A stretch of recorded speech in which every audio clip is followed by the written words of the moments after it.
Hello,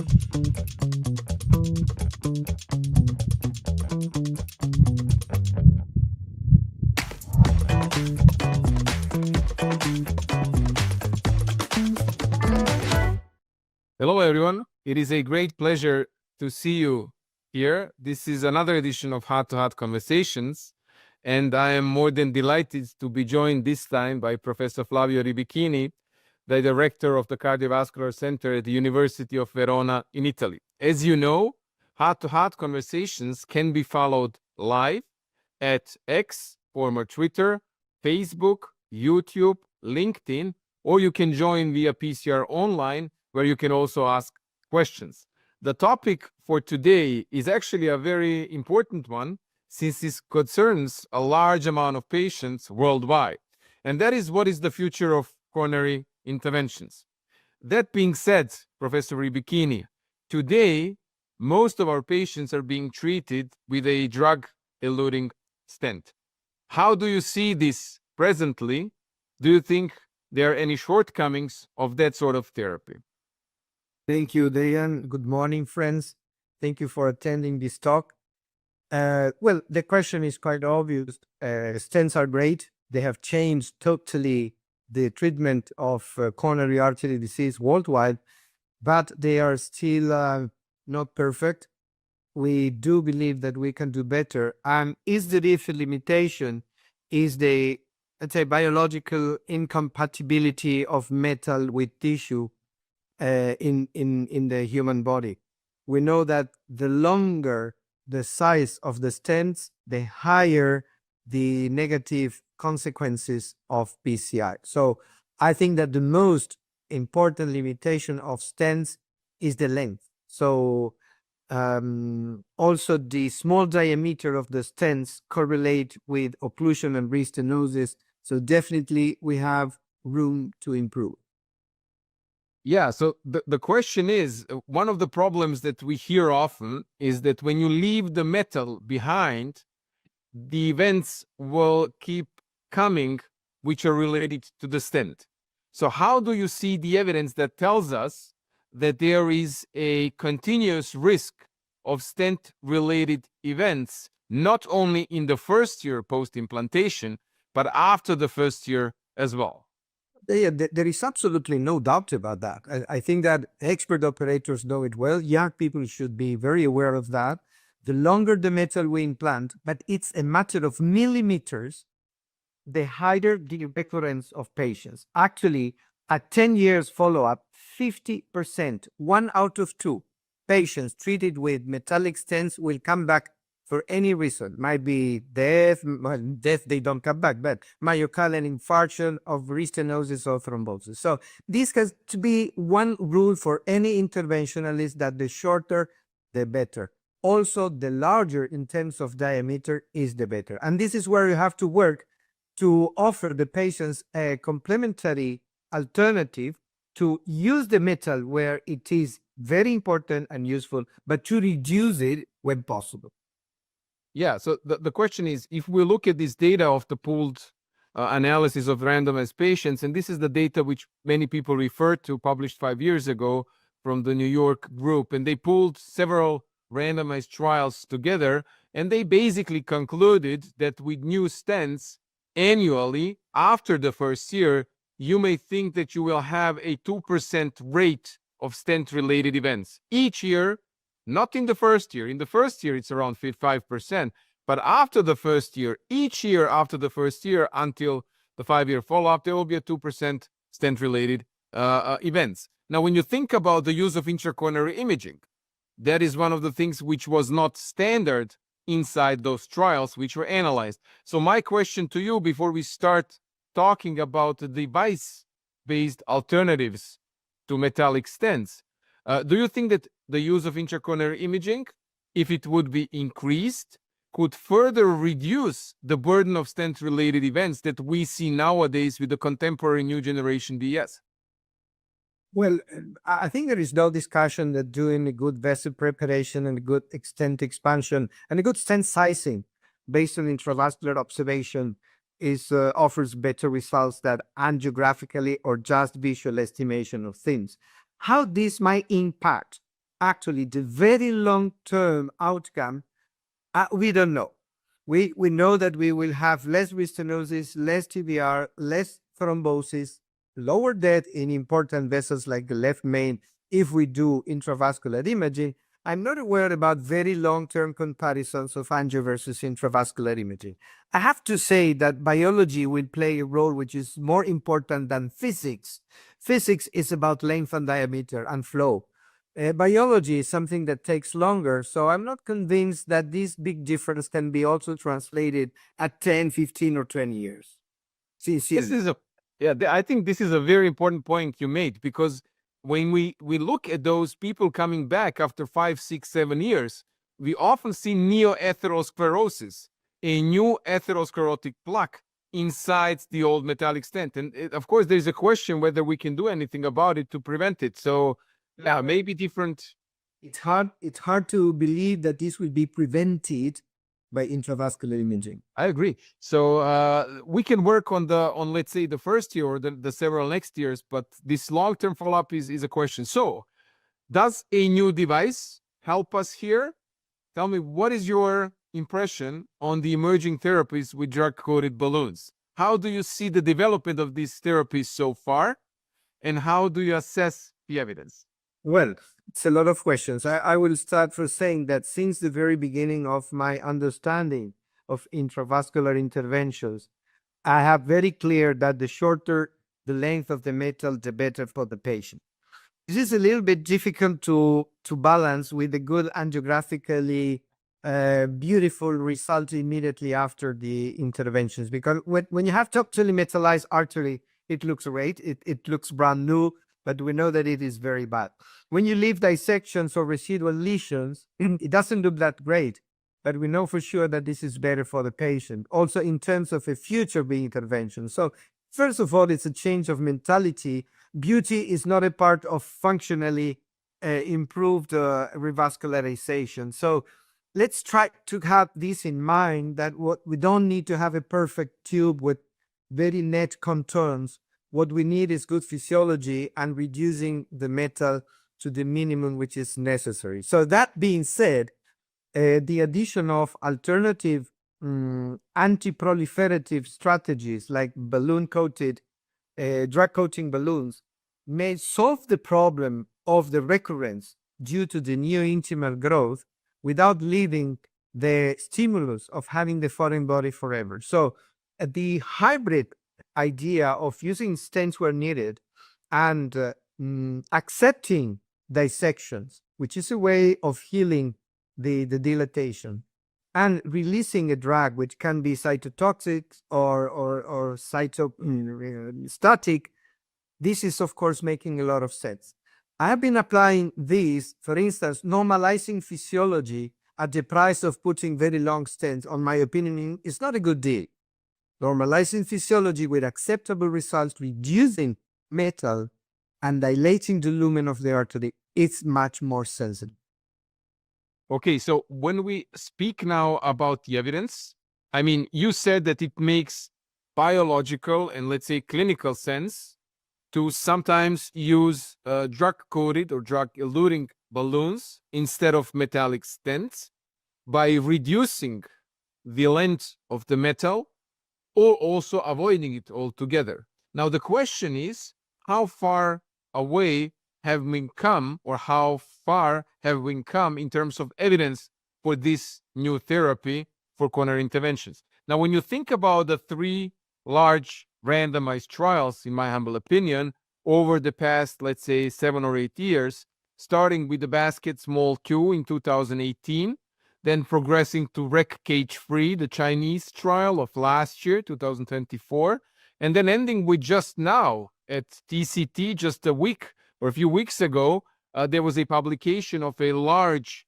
study, Solution de Novo, which tackled this issue, DES versus DEB for de novo coronary lesions. So what is the common ground of these 3 large randomized trials? And I think there are 2 things which need to be looked at. First, what was the lesion subset? Interestingly, they built kind of nicely one on each other in terms of the lesion subset they tackled. We know that historical evidence, also observational, pointed towards some benefits of drug-eluting balloons in in-stent restenosis, but also for small vessel de novo disease. So if you look at the first trial, Basket Small 2, 2018, it basically showed that the DCBs were non-inferior in vessels which were below 3 millimeters. Then last year, we basically, with the Chinese trial, the rec cage-free trial, saw a warning sign that a specific DCB that were used in that trial was actually shown not non-inferior. For the purposes of language clarity, we can say it was shown to be inferior to DES in large vessels, in vessels which are 3 or more millimeters in diameter. But this year, just a week or two ago, at the TCT, we saw a publication of the Solution de novo trial, which showed that another balloon, not the same one that was used in the previous two trials, this one is sirolimus-eluting solution balloon, that it was non-inferior in both small and large vessels. So Basket Small 2 and the rec cage-free trials both seem to have established non-inferiority in small vessels, whereas the rec cage-free showed a red flag for large vessels, but the Solution de novo said both small or large vessel DCB seems to be non-inferior. Now the problem is, in each of these three trials, there was a different balloon that was used, either paclitaxel coated with different excipients, which is the delivery, the materials used for the delivery of the drug, so that the kinetics of those drugs, not only that the drugs were different, either paclitaxel or sirolimus, the kinetics of the drugs, which are influenced by the nature of the drug, but also by the excipient, were different. So my question to you is, when we speak about the evidence, can we speak about a class effect? Can we say that the evidence from one trial should apply for other DCBs as well? What is your feeling at the moment about this? Well, let's make things simpler. I think that the first step in research in this field is looking for non-inferiority. But actually, as a clinician, what I'd like to offer to my patient is a superiority. So yeah, of course, Very true. Very true. something non-inferior is not much better than doing what we were doing before. So that's the first point. And these three studies are very different. Different drugs, as you said, is different manufacturing, is different carriers, and is different vessel subset. They have something in common, that there is no advantage of stents when the vessels are below 3 millimeters. Even in the Chinese study that has been criticized because of the time, it is something that we have not tested very thoroughly. But again, the difference in favor of stent disappears totally when the vessel is less than 3 millimeters, confirming the Picoletto data. With the new solution, it's true, it's a different drug, so we need to understand better if there is any difference. For sure, from the data we have already available, there is no class effect. Paclitaxel is cytotoxic. All the Limus drugs are cytostatic. They need a receptor to work. They probably induce less positive remodeling, but all these need to be proved in head-to-head comparisons and in superiority trials against DES, because I think it's very difficult. I mean, we should not deny where DES do perform very well. A short stent, a large stent in diameters, in a focal lesion, in a proximal LAD, my dream is that one day we would prove that this is as good as a mammary artery. We are not there yet, but for sure we will never be there if we implant 25 millimeters of stent. Probably with 10 millimeters we will get closer, but this is what I want people to make really very conscious about. We need to limit the metal and use where it is needed. So if then we go to the inclusion and exclusion criteria of the studies, all this data is very weak, because we still need to get into details of bifurcations, of calcified lesions, of acute MI, of total occlusion, or indications that are very appealing because they do put in evidence the weakness of the permanent metallic prosthesis, but we still don't have non-inferiority. Unlikely, I would like to see a superiority. Yeah, I agree 100%. I mean, I'm a fresh user of DCBs. You're a long-term user of DCBs. And I know from a personal communication from you that you've been using it in the previous years before basically this randomized evidence that we just showed was out there. Now, with the solution trial, I think that the advocates of the DCB use are better off. I think that we can say that now we have a large study, at least showing at least non-inferiority within a year, which I think is encouraging. But now back to you and your personal experience. I mean, you've been using it before these studies.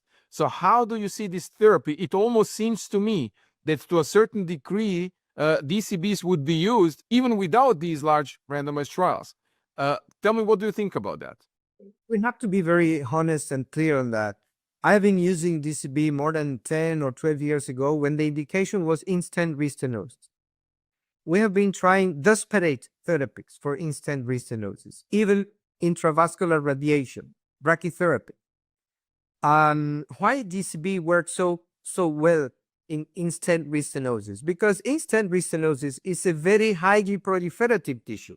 It's a young tissue. It's a tissue that is being grown in the last 3 to 4 months. So these rapidly replicating cells are very sensitive to radiations, or are very sensitive to cytostatics or to cytotoxics. So this is the best milieu in which you can apply anti-restenotic models. And it has been shown in randomized trials, and it had been for ages a class 1 indication to treat in-stent restenosis, either after bare metal stent or after DS with local drug delivery within the stent. That being said, this remains the most supported and unarguable indication, provided that the intervention is guided by intravascular imaging. Any case of stent failure should be interrogated by intravascular imaging. If there is stent under expansion, under scission, or fracture, probably a second stent would make sense.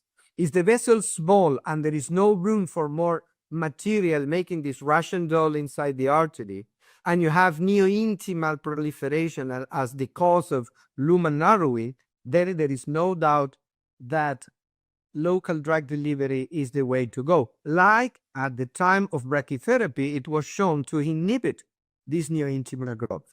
So this is what we know.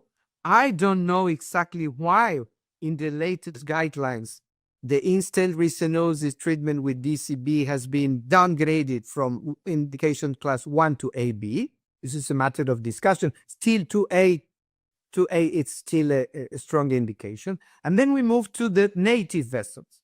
So we have evidence that in small vessels where stents do not perform optimally, avoiding the metal is good. So this is the first indication for DCB.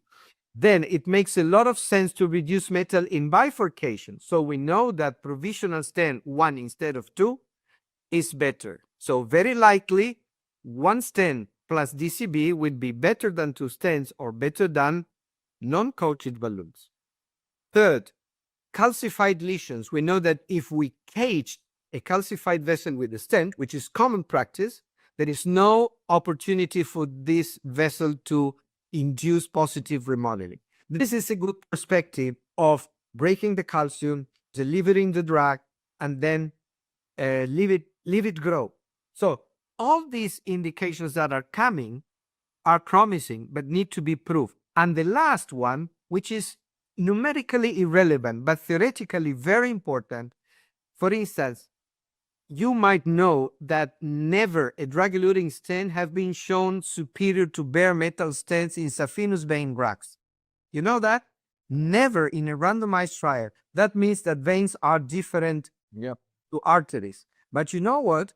The drug-coating balloons with paclitaxel are as effective in veins like in arteries. So this is telling you how undifferentiated is the efficacy of paclitaxels in the vascular circulation. Yeah. And this adds, at least in theory, potentials for this drug and this therapy to enlarge our indications.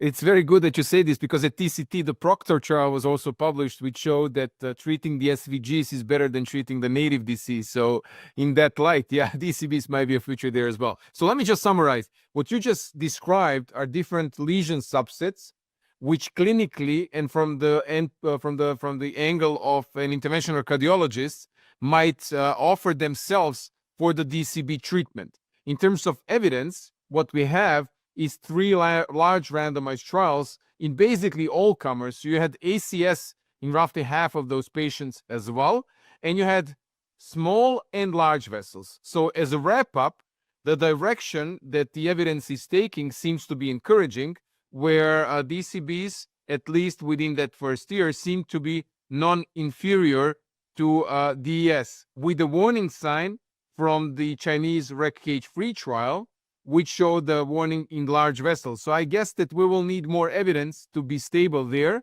but I also assume that the use of DCBs will increase. Before we wrap up the story of DCBs, just a practical advice from you. We hear that two important elements of a successful DCB therapy are recurring. One is the degree of lesion preparation. How important is a thorough lesion preparation? Or is just a pre-dilatation with an SC balloon enough? And second, what to do with dissections? How is it that when you face dissections, how you make your decision to stay with a DCB or to escalate to a DS? Okay. So vessel preparation is important for any intervention. It's not only for DCB is fundamental because you will not have a scaffold. But it's also important for stent because if you don't prepare a lesion properly in a calcified vessel, the stent will fade. So the fashion of direct stenting was a bad one for us because we simplify the technique, which should not be. We are now very keen on talking on lifetime management of valves. I think we should also think about lifetime management of coronaries. So one intervention should last, I don't say forever, but the better.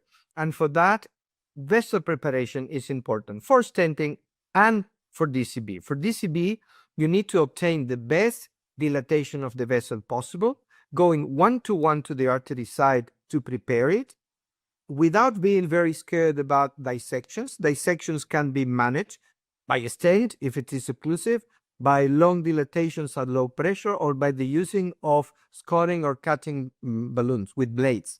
And this will improve the final result. Then, of course, the decision whether to leave the dissection or not has a lot to do with experience, but I will cut this explanation very shortly, Dejan. We did dedicate a PCR, a webinar. It lasts 1 hour with other experts. I had the privilege of facilitating this. It is called Dissections After DCB, Stent or Leave It.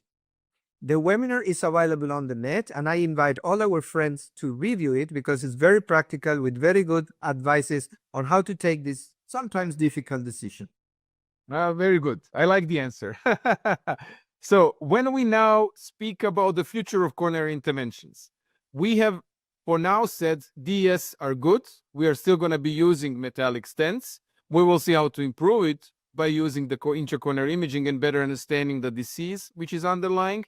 Then we've introduced DCBs, which have an established indication for ISR and are now emerging as an option for de novo as well. So the final part of the story are BRS, bioresorbable scaffolds.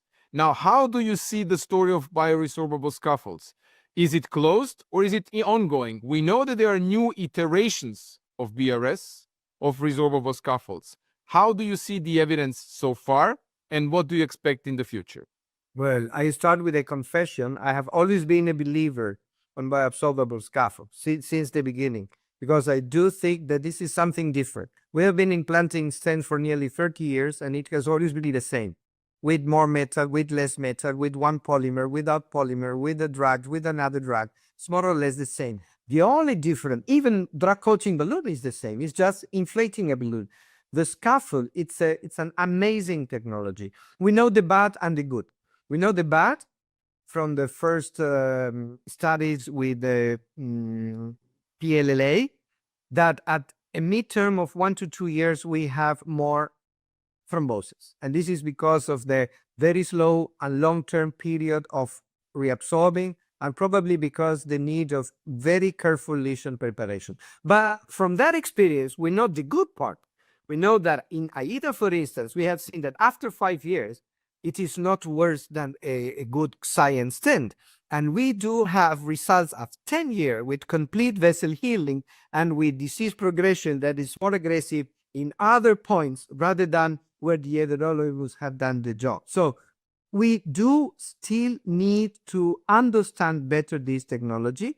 And for instance, with the magnesium platform, we know from Biomag 1 there are good results. The Biomag 2, it's a randomized international 1-to-2 compared to drug-eluting stents that is revitalizing this hope of doing something better.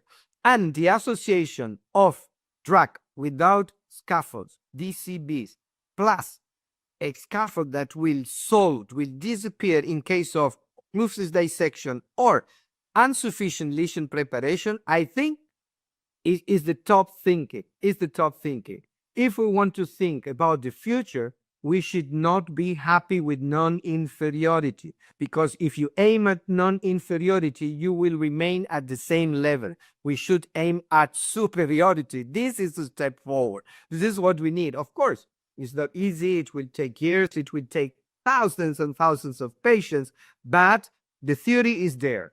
I do still believe that with the best iterations of bioresorbable scaffolds plus DCB, we might do something superior than before. And thanks God, the good old stents are on the shelf in case of need. Yeah, so I think that when we speak about the new iterations of BRS, it's interesting, at least in my humble opinion, to see that there are 3 domains which change as opposed to the absorb story, which we know how it ended with more stent thrombosis rates as opposed to DS within those 3 years, which was the resorption time. After that, the event rates were actually similar. But during that period of resorption, the event rates were higher with the first generation BRS. Now, there are 3 domains which I think are changing, and it's interesting to follow that. First, the polyl lactic acid is either being a bit changed in terms of strut thickness, or it's being changed to another material like magnesium, as you said, or even iron. The second domain is, as I said, the strut thickness. It was north of more than 150 strut thickness with the first generation, and now we are decreasing it. With PLLA, we have different versions of stents which are 100 or even less, up to 127 microns. And we have with magnesium and iron, even thinner struts. With iron, it's even 70 microns. And the third area is the resorption time. We know that the magnesium-based BRS has a resorption time of approximately a year, which is much less than the first generation PLLA bioresorbable scaffold. So I guess that with these changes, we will await what the study results will tell us and how this technology can supplement what we already have, which is a DES, and what emerges, which is a DCB. It might ultimately be a combination of all these 3 technologies, where you pick the right technology for the right patient or the right combination of technologies for the right patient. Now, a very personal assessment from you then. What or how do you see the future of coronary interventions given what we have discussed so far? As I said, we should aim to something which is superior to what we have been doing. It will not be easy, but the road is clear. It's reducing the metal, enlarging the diameter of vessels, and for that, intravascular imaging adds safety and efficacy. And that is the combination of good drugs without metal, either with very short, very large pieces of metal, or with bioabsorbable scaffolds with rapid bioabsorption, like the freeze-solve model that after 1 year, we are doing OCT after freeze-solve, and there is nothing behind after 1 year. We need to have good radial strength and good antiproliferative drugs to prevent neotherosclerosis. So this mixture is our part. as interventionists. But we have to remember that we are also clinicians, and lifestyle of a healthy lifestyle in the patient is fundamental. Exercise, diet, blood pressure control, diabetes control, lipids control, these are fundamental options for good long-term results. Drugs, the new drugs in the market that we are learning that are good for everything. So it's a combination of medicine. It's not just devices, metal, drugs, local deliveries. It's patient behavior, it's education, and it's drug. So this is the future. And I've been working in this field for more than 35 years. I've seen the results of a mammary artery for more than 35 years. And my wish is to offer the patient at least, I wouldn't ask to be superior to a mammary, but as good as a mammary. And if we put all together patient's behavior, drugs, and top technology, I think that I will stop working with that dream becoming true. Very good. That's very nice closure. I think one more thing, lifetime management, what you said. I think this is really lifetime management for coronary artery disease. That might be the future of coronary interventions. When we see the patient first, when we diagnose the coronary artery disease first, we should plan a lifetime management of coronary artery disease, which will entail intracoronary physiology, intracoronary imaging, different devices, a combination of DES, DCB, BRS, and finally, what you said, optimal pharmacology and lifestyle modification. Thank you very much, Professor Ribichini. It was great. It was a great conversation. It was a pleasure there. Thank you. And I would like to remind everybody that if you want to learn more about DCBs and about the Solution De Novo trial, there will be a PCR webinar coming on November 19 on this topic. And there is a series of webinars which we have already done and are planning to do on this topic. So stay close to us. Thank you very much.